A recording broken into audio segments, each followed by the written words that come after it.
Welcome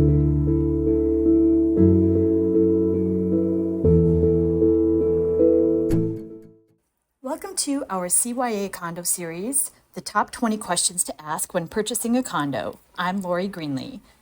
These are the questions you should have answers to when it comes to purchasing condos, whether you are representing yourself or looking for an experienced agent, so that you know what qualifications to consider in your search.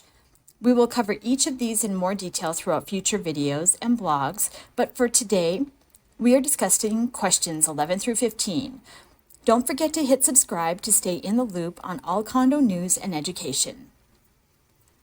Question number 11. What type of loan can I get? If the building is non-warrantable, meaning you are not able to obtain a traditional mortgage such as FHA loans, you will have to find a bank that will portfolio or hold your loan. That means you will need a minimum of 20 to 30% down payment usually. Lenders actually view the condo development itself as collateral and will need to underwrite that entire project and get approval from their corporate office to lend in that building.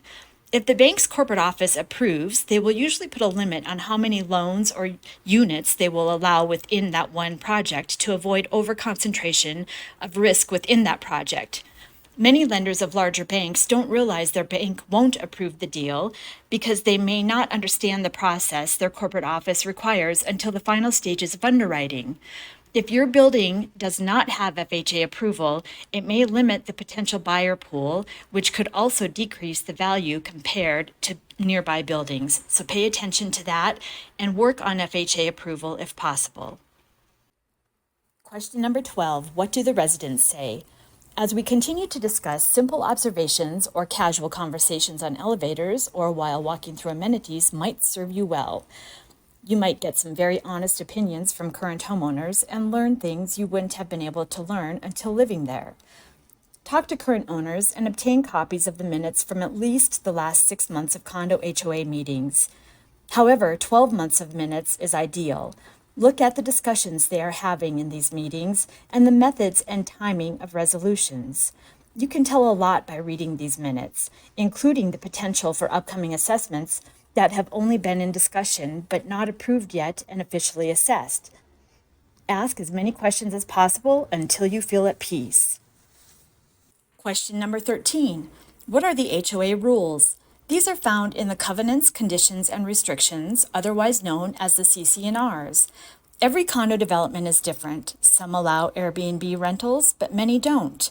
Make sure you understand how they define short-term rental. Some may consider short-term as low as 1 day, others may define it as 6 months. Many allow pets, but only a certain type, size, weight, and number. Some don't allow any pets at all, not even dogs. Some only allow patio furniture of a certain type and for certain hours of the day with no bikes, lights, umbrellas, or flowers on the balcony. Review these rules in detail to make sure they fit your lifestyle. And keep in mind these rules can and will change, so it is very important to be involved in the HOA, especially if you purchased this condo as an investment property and are counting on the ability to rent it to a third party, because that privilege could change overnight. Question 14, who owns the balconies? Many condos offer residents balconies with their units. Make sure you review the specific deed of the condo you are purchasing, as well as the master deed, very closely. The balcony may be attached to your unit, but do you truly own it? Meaning, is it your responsibility to repair it as it ages or fails? Or do you own it in the sense that it's yours, but the community actually maintains it? Then, if the community is responsible for the balconies, it is important to look at the reserve study to find out what it says for future repair or replacement expectations, including how much money should be put in reserves. Make sure those reserves are there.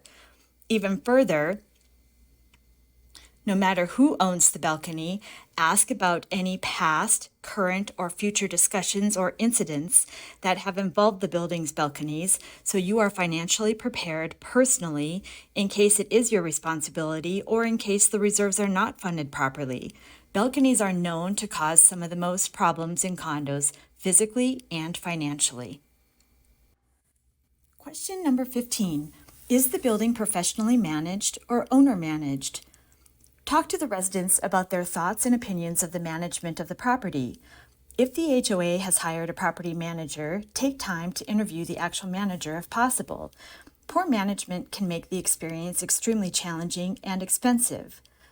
There's a strong chance the HOA is actually saving money by paying to hire a property management company if the HOA has chosen to contract them to perform the duties that make most sense financially.